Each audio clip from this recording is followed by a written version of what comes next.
Live, and I'm going to be waiting for my good friend Debbie to come and join me. But until then, I just want to tell you that today our topic is procrastination. And I wanted to announce now that we are having a procrastination challenge. It's a 30-day beat procrastination challenge for September. And this is going to be really good for you to attend, especially if you procrastinate, because I pack these 30 days with things you wouldn't even imagine I would talk about when we talk about procrastination, because procrastination is just a symptom of other things going on. And so I'm going to address what those other things are so that you can achieve the goals that you've been wanting to achieve, to reach for that dream and actually make it come true.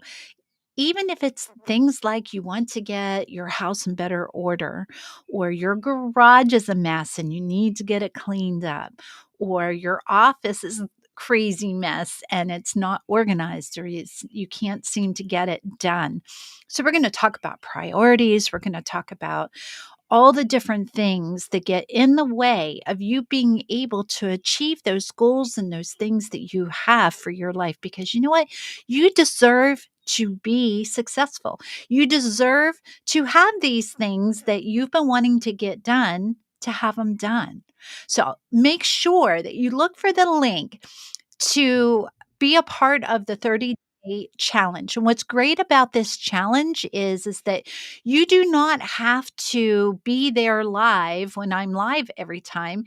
You can come and hop in at any time to be a part of the challenge. So make sure that you come in. There'll be emails every day, there'll be lives every day, and like I said, you don't have to be there for the live, you can watch the recording. There is we're gonna get together every once a week on a Zoom call so that we can rally together and be able to support each other, encourage each other, and cheer each other on. And there are prizes. And when I say prizes, we always have really good prizes. So every week I'll have prize drawings. And so go grab a friend, say, hey, let's do this challenge together and come join us. It starts September 1st, and I will put the link in so that you can sign up for it. Hey, my friend Debbie, there you are. I was just making my announcement, so I'm glad you're here. Hello, can you hear me? I can hear you. Yes. Awesome. So here we are. We're talking about procrastination today. And I think I titled this, what's, oh, I forget what I titled it. The truth about Oh, right there it is. procrastination. The truth about procrastination. Yes, the truth about procrastination and discovering what kind of procrastinator might you be and what is standing in your way, like what gets in the way. So, one of the things before we even get too far into this, Debbie, one of the things I think about is often we feel like we're alone in things. We feel like we're the only ones that are struggling the way we're struggling. And often it's because we're not talking to other people. We're not in any kind of, we don't have a support system or a group that we're a part of that we can reach out to. And so we often think that we're alone in some of the things that we feel. And procrastination is one of them. But I want to say, with procrastination, everybody deals with it at some point. Some people deal with it a little more than others, but it is definitely something that we all experience at some time in our life. So, Debbie, what is, when we talk about procrastination and it being somewhere in our life, can you relate to that? Oh, I absolutely can relate to procrastination because I'm great at it. Especially if it's something that I don't want to do. And I think that that's the majority of people, that when you have something that you don't want to do or you dread doing, or just something you're not really interested in doing, you tend to procrastinate to put it off, but you don't realize that you're still going to have to do it. So you might as well just get it over with. And I just had that happen the other day with my closet. I've been putting it off and putting it off because when I do my laundry, I have my pile to hang, and it grows from one piece to two pieces to it was a pile, and I've been putting it off, and I'm like, ugh. And I got done in 45 minutes what it's taken me 3 months to get myself up to doing because I was just procrastinating because I hate it. I so get it. So we're just gonna be real with you guys. Like, there are things I just absolutely don't like doing, and I'll tell you what they are. I don't like washing silverware. And you might say, "Well, don't you have a dishwasher?" Well, yes, but it's not quite working right. And so, we do our dishes. It's just my husband and I. We do our dishes as we go along. But when both of us doesn't like to do the silverware, guess what happens? Yes, they sit there and they start to pile up. I don't like to fold white clothes. If you come to my house, I most likely will have white clothes sitting in the basket.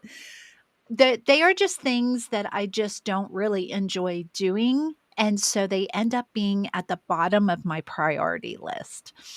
And we're going to have a time in so we're going to be doing procrastination for a couple weeks here.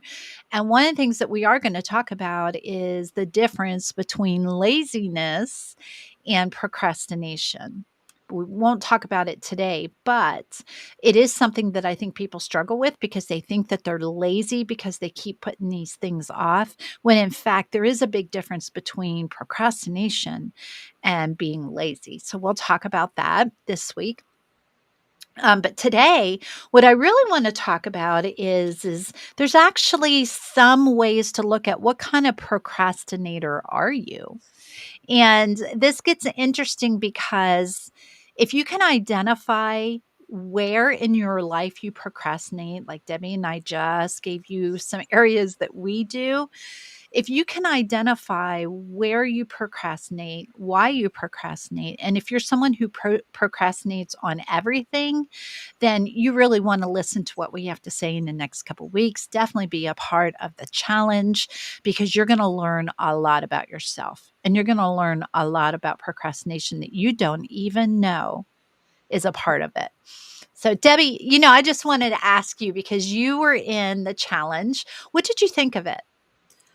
It definitely got me to stop procrastinating. It was really just a great challenge. And I mean, just your encouragement and the emails, the constant, like every day, it made you be accountable. And for me, accountability is something that I need and it keeps me focused. So I appreciated all the accountability and I appreciated the emails and I appreciated the lives and just everything. It's not a case of you just kind of set us and forget us. You really do walk alongside of us. And I love that about the program. Thank you. Yes. One of the things I am super, super big about is making sure I give you value. In everything I do, I will chuck it full so that you walk away having some tools to use, having something that you can feel like, yes, I can do this. And this challenge is actually going to be even more accountable because now we're going to do Zoom meetings once a week where we can rally together. And that's not something we did in the past. I had several people who were a part of the challenges that said, that would be something really nice to have. So I said, all right, let's put it in there. So just know whenever I put things out there, you can guarantee that it's going to have some meat in it where you're going to walk away and feel like, yes, my tummy feels full. I feel like I can keep going. So let's get into this. So when it comes to procrastination, one of the profiles or one of the things that you might be able to identify with is, and it's so funny because this is the same one that is in imposter syndrome, and that is with procrastination, the perfectionist. I knew you were going to say that. Yeah, can you even just get it? Like, perfectionism is something that I think that we struggle with in and it shows up in a lot of different ways. So with the perfectionist, they hesitate to start. Why? Because they want it to be perfect. and they start telling themselves that, oh, I need this, I need that, I need this to make it perfect. So they keep holding off and keep holding off until things are just right to start. But guess what happens? They don't start. It takes them a while to start. And so they want to do things so that just everything is perfect. Can you relate to that at all, Debbie? Absolutely, because if I don't think something is going to turn out perfect, or I don't think I have the time to complete it to perfection, then I just won't start it at all. So that's definitely something I can absolutely relate to.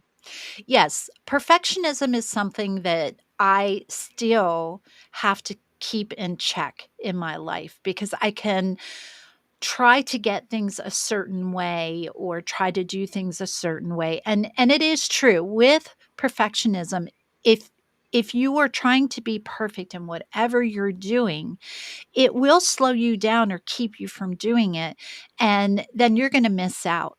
You're gonna miss out on the joy that you're gonna have in actually doing it, and I tell you what, when you're trying to be a perfectionist, there is a lot of stress there, and we are all about bringing that stress down so that you can enjoy life, and if you're trying to get things to be perfect or you're not starting until it's perfect, it's gonna cause a lot of stress because it's gonna weigh on your head. Like, in your mind, you're always gonna be thinking, "I need to get this done. I need to get this done," but you won't let go of the perfectionism to get it done.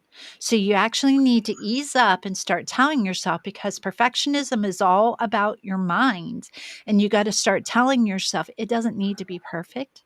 I don't need things to be lined up perfectly to start. I just need to start. Just start doing it." And I'll never forget my husband. He's a woodworker, so he makes a lot of things with wood. And he was making an entertainment center. And when he was done, it was absolutely beautiful. Absolutely beautiful. But guess what he did?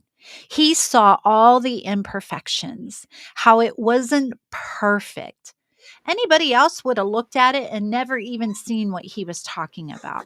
And that's something that we need to remember about ourselves, is that you don't have to have it perfect. What you see as the master of whatever you're creating, you're going to see the flaws, but nobody else is really going to see them.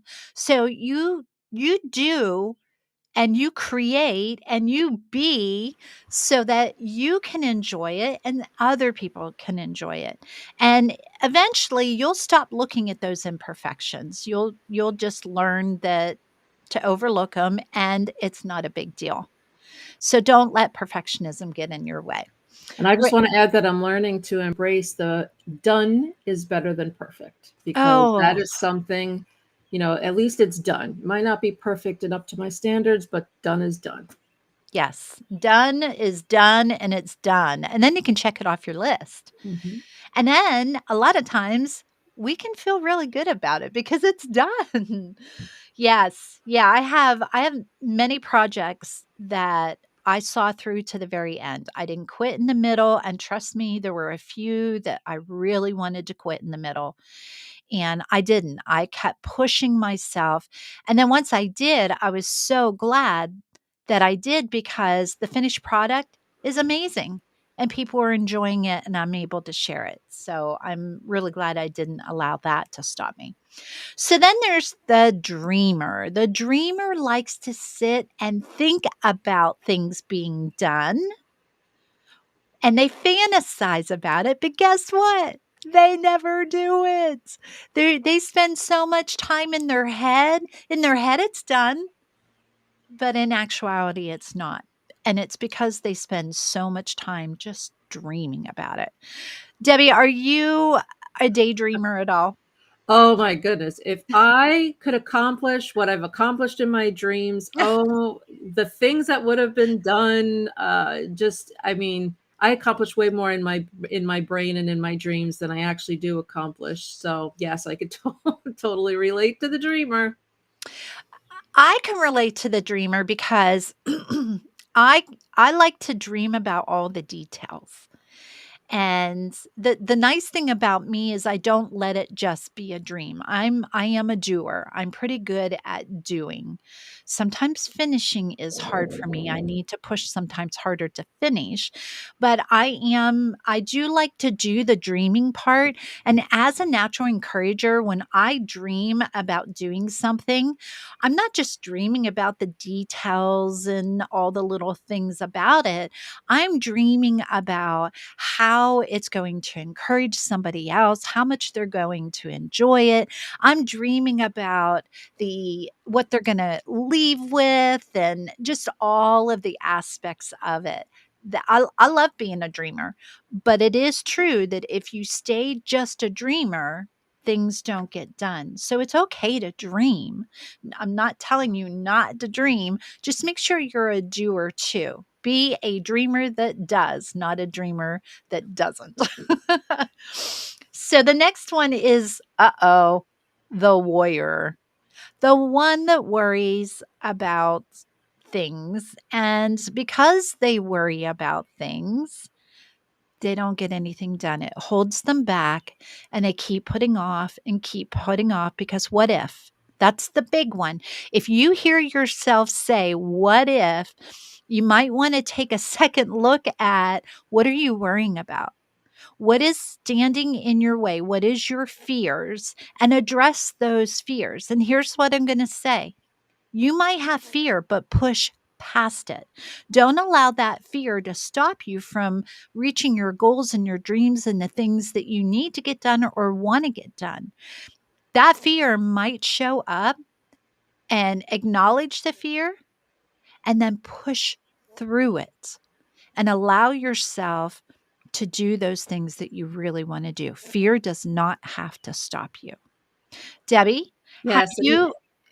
and that's a good point about, and I say this a lot, when I work with people with anxiety, sometimes you just have to push through it, and you can be a worrier and that's okay, but when you push through it and you see yourself on the other side, it definitely makes you feel accomplished, and you know that I can get through it. So when you worry, you have to make sure that you try to push through it, even if it's just baby steps. Just Yeah, make sure you push through.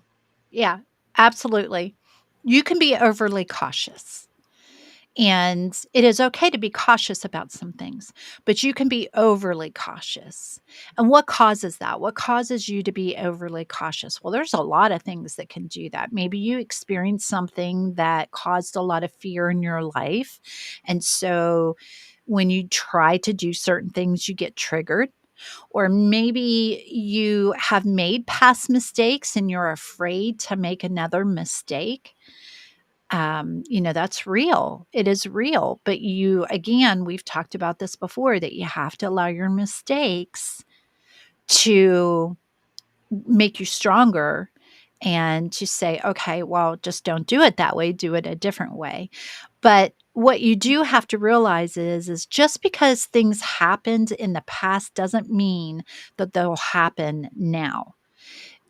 You're a wiser, stronger person. You can do things differently than how you did them in the past. And sometimes it's things that wasn't even in our control. Somebody else did it and it's caused fear in us. So just be very careful that you're not being overly cautious and you're not allowing fear to stop you. The next one is the defier. Oh, they just defy it. Like they just resist. Resist is a word. I have to laugh at resist because I can be very resistant. And I had someone this year, at the beginning of this year, tell me, Pam, when you're resisting something, you need to ask yourself, what is going on that's causing you to resist? And if it's something that you know that you should do, supposed to do, want to do, God wants you to do, whatever it is, why are you resisting? What's causing that resistance? And, for some, it might be that we just don't like what it is. A lot of times, if something's on the bottom of my priority list, I resist it. But what I have found is if I do certain things, and we're going to talk about this in the next couple weeks and definitely in the challenge. But if I do things in a different order, or if I do those things that I resist the most, or if I start talking to myself about, do you realize if you just get this done, it won't weigh on you if you just stop resisting it? It's like, oh, okay. Yes, I will push through this. I will make myself do this differently. And what I found is those things that I resist and I actually get done, I feel really good. I feel like, man, I can conquer the world now because I just conquered those things that I resisted. So know that resistance is kind of a red flag. It might be something that you don't enjoy doing, but it doesn't mean you can't get it done. And there are different things that you can do to make those things that you resist a little bit easier to do.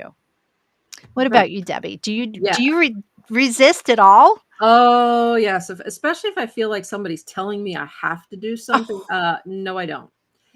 So I tend to resist it more, but I do agree with the fact that when you start with what you're resisting, for me, I know when I start with what I was resisting doing, it almost propels me from there mm. because it's done, it's out of the way, and I tend to be more productive. Like yesterday with my closet, I resisted, finally did it, and then I had an extremely productive day yesterday, probably one of the most productive days I've had in a long time because I got that one thing I was resisting, but it's been part of my dreams and done.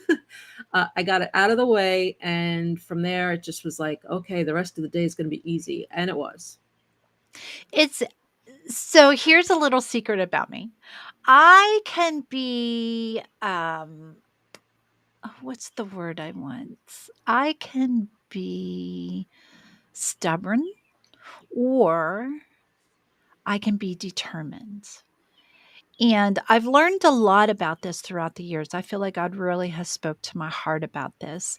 When I'm stubborn about something, it is more all about me. It's all about what I want, what I don't want. And I don't, when someone tells me to do something, I can feel myself becoming stubborn. And it's like, okay, you know what?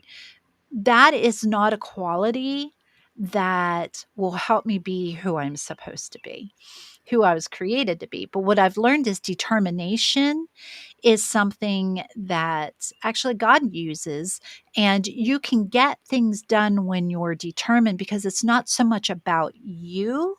It's about those things that need to be done and your why. And so the difference for me has really made a difference. I'm not as stubborn anymore. I'm much more determined. And when I'm determined, things get done and they get done in a good way where it just seems like it's more productive, it's better than when I'm stubborn. Yeah, Yeah. and I think that that's a big difference between being stubborn and determined. And sometimes being stubborn can hold you back from doing the things that you're supposed to do. Whereas if you're determined, you can get them done because you just have that fire within you to get it done. So yeah, I just have to be able to distinguish between, are you being stubborn or are you being determined? Absolutely, absolutely. Yep. It the question is, are you stubborn or are you determined? Because it makes a difference. And you're the one that has to figure out what you are. And this is why I talk a lot about knowing yourself better than anybody else. Because when you know yourself, you'll know what triggers you, you'll know how you behave, you'll even begin to understand what's caused that kind of behavior. You'll know what your fears are. You'll know how to overcome those fears. You'll become more aware and okay with your emotions. So know yourself better than anybody else, and you will start to feel more successful, you'll feel better about yourself, and you'll actually start moving in the direction that that inside of you says there's something better than this. Yes, there is. But get to know yourself so that you can start heading in that direction. So the next thing is what are the root causes? Like what causes us? We're not going to get into this too much because there's a lot of reasons why we can be a procrastinator, but I do want to get into just a few. And one of them is fear of failure. Mm. When we are afraid to fail, we will procrastinate. As part of that warrior, we will procrastinate. Why? Because we've already, and this is what we do, we predestine what the future is going to be. Like we foretell what's going to happen. So in our heads, we'll already say, I'm going to fail at this. So I'm not even going to try because I don't want to prove to myself that I'm right. I'm going to fail at this. Well, if that's the way you go, if that's the mindset you have, how are you ever going to discover that you really can do it and that you're not a failure? You don't know unless you try. And so, what I'm going to say is try. Yes, you may have those thoughts, they may come into your head, but quickly tell yourself, no, wait a minute, that may not be true. And if you're like me, prove yourself wrong. I love to prove myself wrong. Prove yourself wrong and go for it anyway. Don't get stuck in that mentality of, "Oh, I'm a failure. It's gonna fail anyway, so I'm not even gonna try." Go do it. Go try it. Yeah. Now for me, I used to procrastinate a lot because of failure, but I've learned to reframe that. And I've learned to say that failure is my opportunity to learn. And you can learn and see what the lessons that are in that failure so that you don't make those same mistakes again. So I've really embraced failure as an opportunity to learn. And that has really helped me to get over that fear of failing. I still have it, don't get me wrong, but it's getting easier with just keeping that mindset of failure is my opportunity to learn so I can make things better. Absolutely, absolutely, and that's a thing. It's not that you're not going to feel these feelings because you are. If you're waiting for you not to feel the fear, if you're waiting for you not to worry, you're gonna be waiting a long time because these are real feelings that we're going to feel because we live in a world where we were created with these feelings first, and then we live in a world where things happen. And yes, just because certain things happen doesn't mean that it will repeat. But what it does is it puts us in that fight, flight, freeze, or fawn mode. And then we don't we don't know what to do. And our mind starts telling us this is going to happen again. I remember this. Your amygdala remembers it's a filing cabinet in your mind and it says, oh, this is familiar. We've been through this before and this is what's going to happen. And that's when you can say, no, no, that doesn't mean just because it happened before doesn't mean it's going to happen again. You have that power and you can say that. You just have to rise up through those emotions, acknowledge they're there, and say, not this time. I'm going to do it because you can. All right. The next one is fear of success. Oh, what? Fear of success. People can be afraid of being successful, and I actually can relate to this. It's something I've gotten much better at, but I can still feel those feelings of what if I actually succeed in this? And you think, well, what's the fear in that? Because it's the unknown. You don't know what comes after that. You don't know what comes with that. And so if you're successful, you start to have maybe that imposter syndrome stuff that starts come pouring back in, thinking, oh, am I really worthy of being this successful? Am I really worthy? Or what if people find out I really don't know what I'm talking about? You do know what you're talking about. You do know what you're doing. And so that fear of success can be worked on by, again, mindset, just changing your thoughts and saying, or having a plan. You can actually have a plan for you to be successful. And that way, when you have success in whatever it is that you're doing, first of all, it feels good. Second of all, you can have a plan that says, okay, this is how I'm going to handle this, or these are the things I'm going to say to myself, or have someone that you can talk to that helps you be able to work through that fear. So when it does happen, you're okay, you're prepared, and it feels good. Yeah. And I also think with fear of success, if you're successful, you're leaving your comfort zone. You're leaving everything you know because, oh my goodness, I've had this growth and now I'm successful at it. And then it becomes, well, then what do I do? What do I do with the success now? Do I just stop here or do I keep going? And it goes back to that fear of the unknown as well as the fear of imposter syndrome. Well, I knew enough to get to this point, but do I know enough to get myself further? Do I know enough to get beyond where I am now? So that could hold you back too with the fear of success. So I love that we're talking about that. Absolutely, absolutely, and you bring up some really good points there. There's also putting off making decisions to avoid responsibility for the outcome. Sometimes we don't want to be responsible for the outcome, so we'll just put things off. Like we won't start it.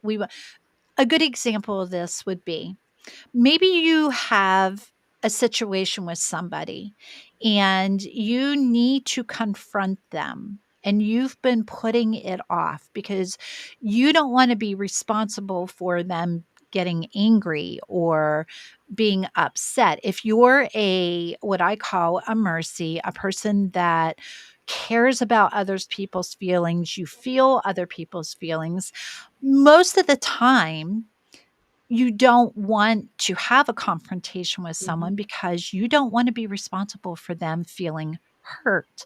So you avoid it, you procrastinate. And we talk about boundaries a lot because if you don't have a boundary in place, even for yourself, because boundaries are for you, if you don't have a boundary in place, then these confrontations that should happen, a confrontation is not bad. It just means that two people or more are coming together to try to solve some kind of issue, come to an agreement to accomplish something. And in this sense, it would be for the relationship to grow stronger and for there to be an understanding. But the problem is that we will put that off because we don't want to be responsible. I want to say this: you have your things that you are responsible for, and maybe you are putting those off. But you have things that you take on that is not your responsibility, but Mhm. you're taking them on and it's stressing you out. And so in that, whichever direction you go in, you don't want to be responsible or you feel you're responsible, and I would say you feel overly responsible, they both can hinder you from getting things done. Because one, if you're overly responsible, you're doing way too much for people and you don't have time to do the things that you really need to do. And the way you know this is by hearing yourself say, I just don't have time to even pluck my eyebrows, or I don't have time to do the things I need to do. Well, take a step back and ask yourself, have I been doing too much for other people? And now you're procrastinating on the things that you should be doing in your own home, in your own life. Or are you afraid of how other people are going to feel, react, whatever it is? And so you're saying, I don't want to be responsible for that. Well, you're not responsible for how people react to you. That is not your responsibility. If you do it in a healthy way. If you go to someone and you bulldoze them and you don't care how they feel because you just need to say what you need to say, and it doesn't matter how they are, after you do it, well, then I would say you need to take a couple steps back, take care of whatever's going on inside of you. And I often have my clients write letters that they'll never give to the person, but they write this letter out and they get all of their resentment and anger and all of that out. And then we burn it. And then they write a second letter. And often they'll give it to me and I'll just go through it.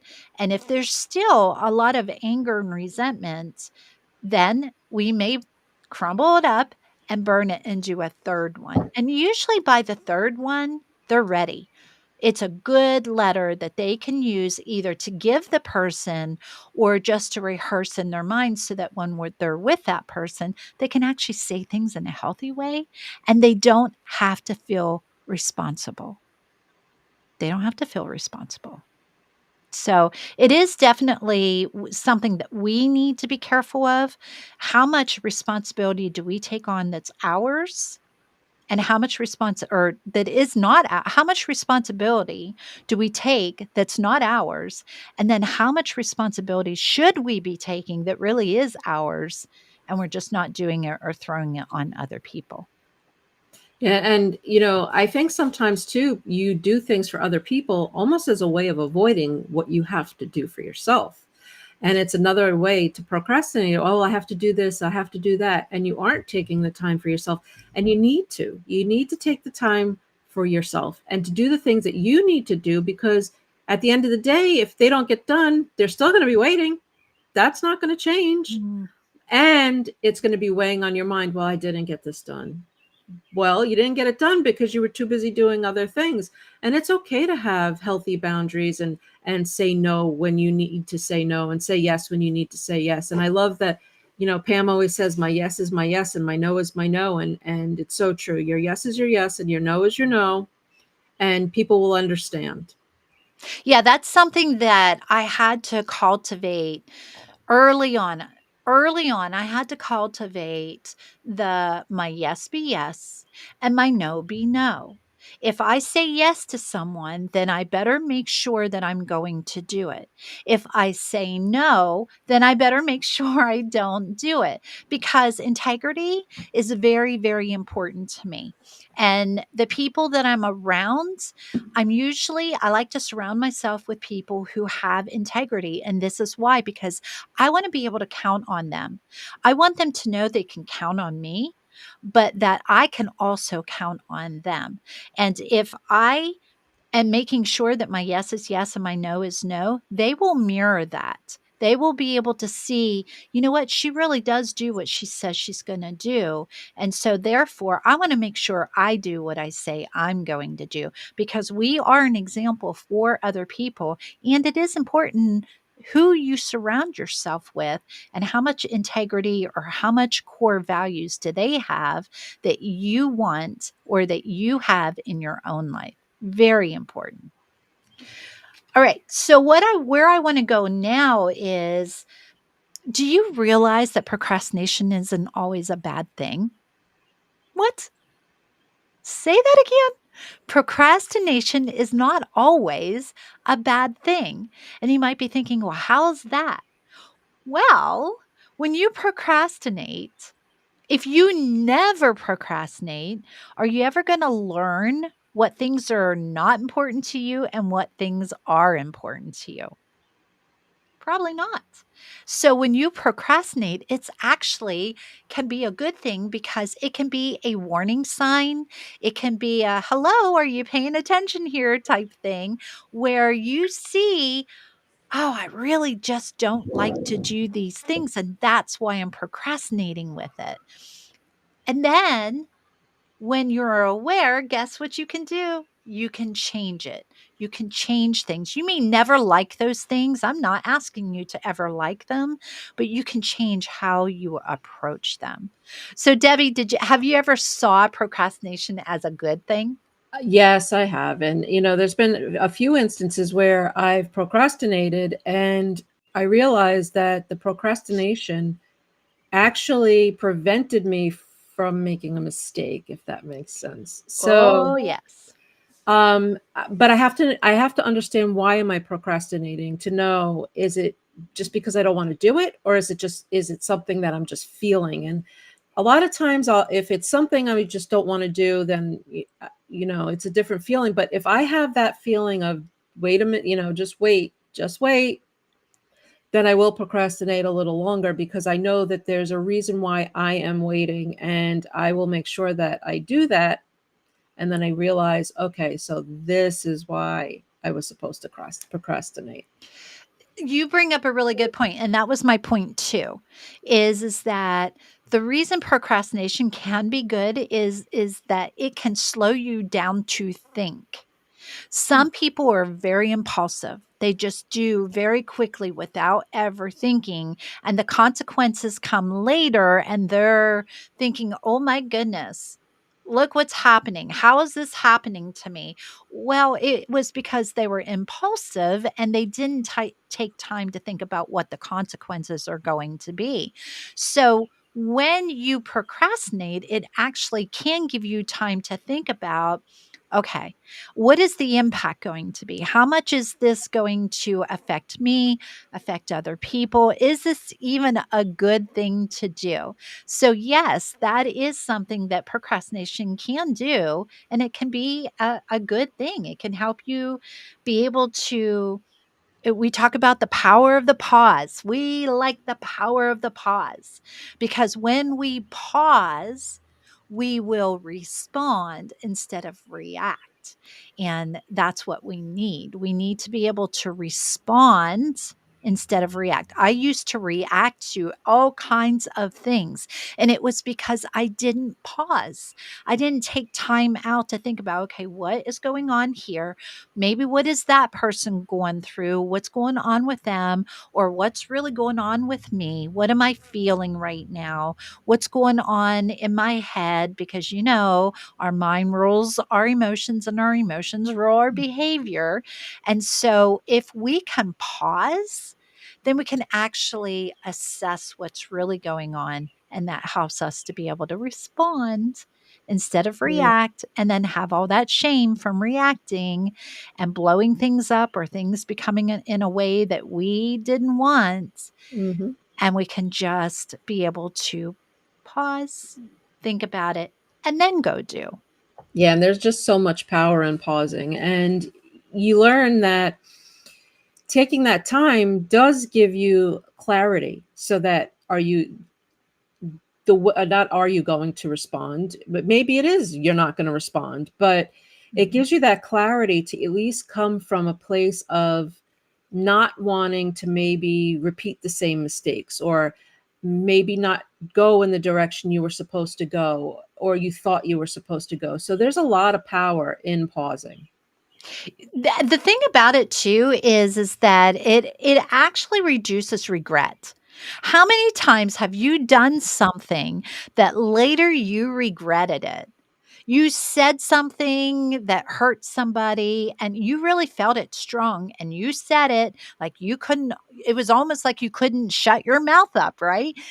But then you regret it because it hurt that person or it's not really what you meant or how you wanted to say it.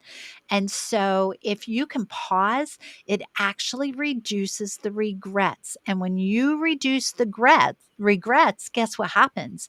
You start to have more mercy on yourself. You're able to feel better about yourself because you're not lashing out, you're not impulsively doing things and then feeling that shame later because that shame can spiral you down into that pit where I'm bad, I can't do anything right, and it just keeps going.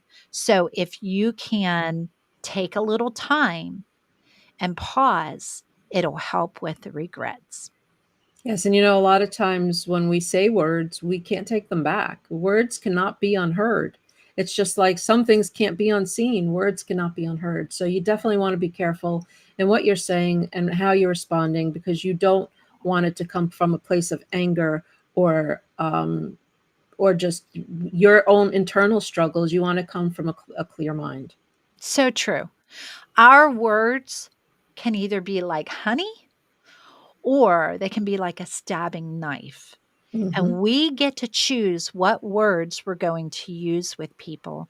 And it is so true that you cannot take those words back. You can say you're sorry. You can say, I didn't really mean it. But here's the truth, the person that you said that to, most likely they're not going to forget those words. You can't take an eraser and erase them, even when you say you're sorry. So, this is why it's so important to make sure that you think about what you're going to say before you say it, because words have power and you get to decide whether they're going to breathe life or take life. And I always like to say, and I even tell my kids, it's not what you say, it's how you say it. Mm. You can get your same message across in a nice way as you can in an attacking way. So just be careful how you use your words. Yes, absolutely. We definitely you can have that attitude. I can't tell you how many times somebody will say, "Well, I told them this." And I'll say, "Well, what was your tone like? How did you say it? Can you say it to me the way you said it to them?" And they will, and I'll say, "Well, maybe it wasn't what you said, it was how you said it. Mhm. The way you said it was with a tone that was sounded sarcastic, and that's how they probably took it." And so with that kind of what was the reaction to that? And usually it's back with another sarcasm response. And then it's like a ping pong game where it's just going Mhm. back and forth. And that's when I say stop. Stop. Take some time out from each other and then come back and see if you can't, and if the conversation's already done and you realize that you said things in a tone, or in a way that was offensive, no, you can't take those words back, but you can say you're sorry. Excuse me. Sorry will go a long way. Yes, it does.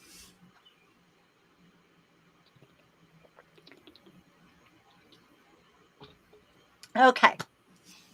So we're going to wrap this up. Um, One of the things I want you to know is that you have a choice here. You have a choice of how much you're going to get done, what you want to get done, what's most important to you. Nobody dictates that for you. Maybe for children because they're younger, but as an adult, yes, there are some things that you don't have total control over, but you still get to decide how it's going to affect you, how it's going to either propel you or stop you from doing those things that you need and want to get done. I'm going to ask you to be a dreamer. I want you to start thinking about the things, look around, and what are some things that you've been putting off that need done?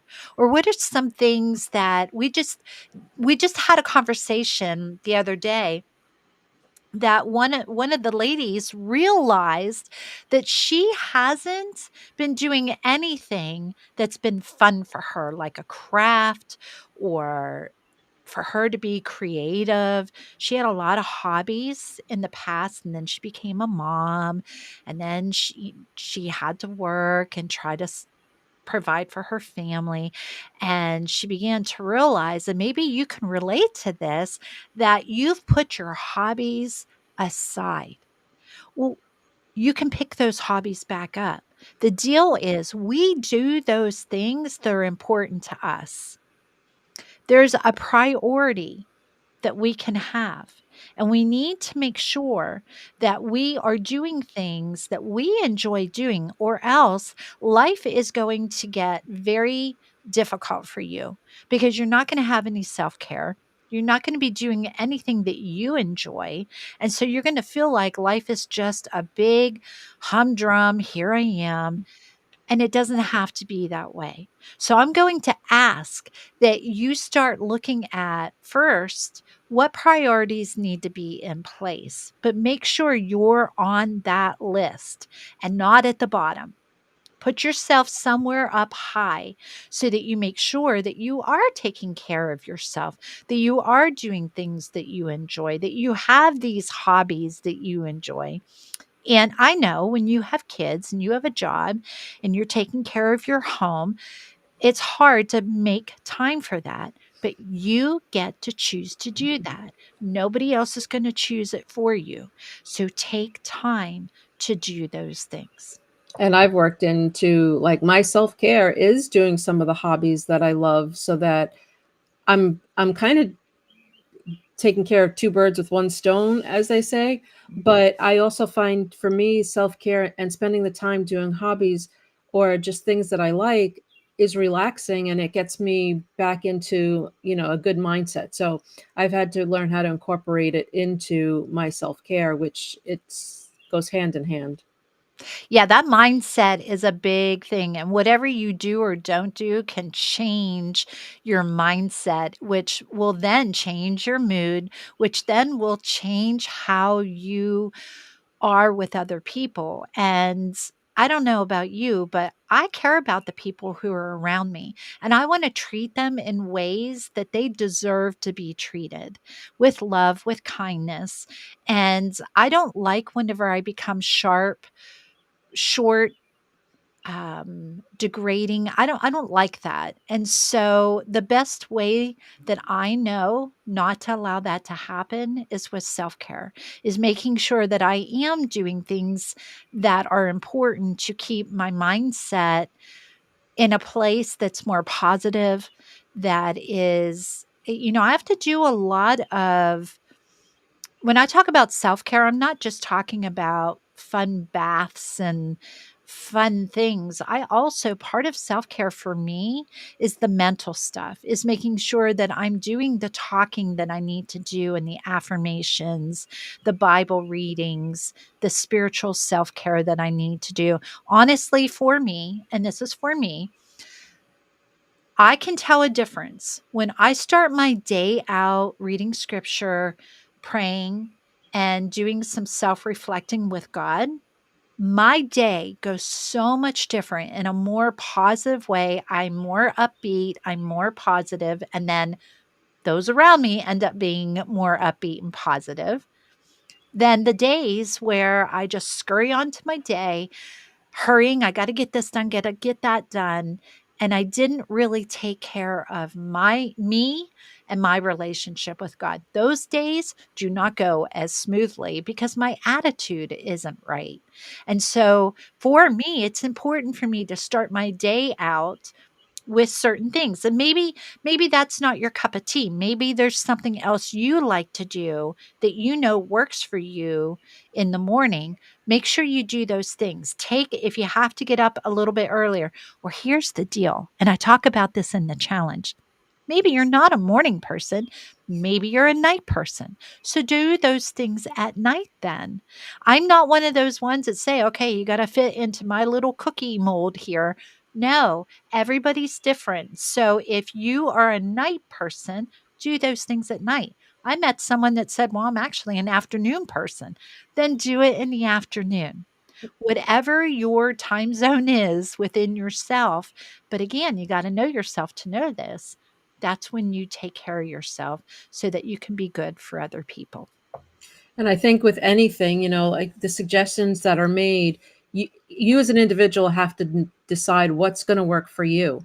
And we can throw a million suggestions at you, but if you if it doesn't work for you, it may not work for you. And if it does work for you, great. But you have to find what works for you. Absolutely, absolutely. So we're so excited that you've been a part of this live. We are going to be back here again next week on Thursday, 9 o'clock a.m. Eastern. And we're on a lot of the social media platforms. So I'm not sure where you're watching us from. But again, if you have questions or comments, please put them in. We will come back. We always check and we will respond to you. If there's something that you would love to know about, if there's a topic you would like us to talk about, please let us know. We are open to that. And we're just grateful that you're here. And until next time, may you have a blessed week. Have a good week. Bye bye.